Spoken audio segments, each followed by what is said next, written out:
નમસ્કાર દર્શક મિત્રો, આપ જોઈ રહ્યા છો સત્ય સમાચાર ન્યૂઝ ચેનલ.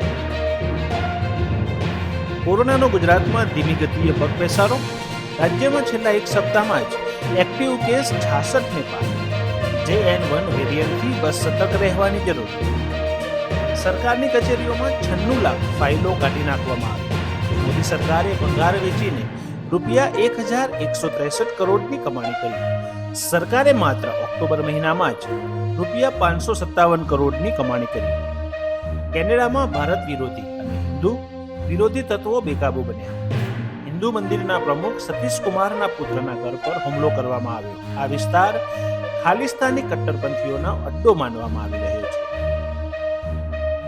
આ વખતે ઉત્તરાયણમાં મજા પડી જવાની છે. પતંગ રસિકો માટે સારા સમાચાર. અંબાલાલ પટેલની આગાહી પ્રમાણે આ વખતે પવનની ગતિ સારી રહેશે.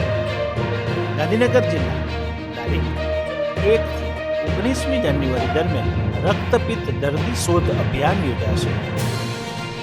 The institute of chartered accountants of ઇન્ડિયાના વિદ્યાર્થી કૌશલ્યવર્ધન બોર્ડ દ્વારા આયોજિત ચાર્ટર્ડ એકાઉન્ટન્ટ વિદ્યાર્થીઓની આંતરરાષ્ટ્રીય કોન્ફરન્સનો રાજ્યપાલ આચાર્ય દેવવ્રતજીએ આજે અમદાવાદમાં શુભારંભ કરાવ્યો.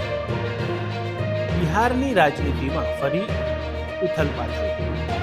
નીતિશ કુમાર ફરી JDU અધ્યક્ષ બન્યા.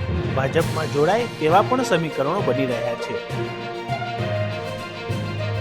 State hub for environment of women મહિલા કલ્યાણ તથા જેન્ડર રિસોર્સ સેન્ટર મહિલા અને બાળ વિકાસ વિભાગ રાજ્ય સરકારના સંયુક્ત ઉપક્રમે બેટી બચાવો બેટી પઢાઓ યોજના હેઠળ તેજસ્વીની જિલ્લા ચેમ્પિયન સાથે તાલીમ કાર્યક્રમના ભાગરૂપે ગાલા ડિનરનું આયોજન.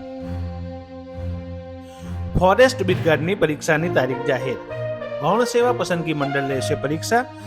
રાજ્યના 11 જિલ્લાના સેન્ટરો પર પરીક્ષા લેવાનું આયોજન. 8 ફેબ્રુઆરીથી શરૂ થશે ફોરેસ્ટ બીટગાર્ડની પરીક્ષા.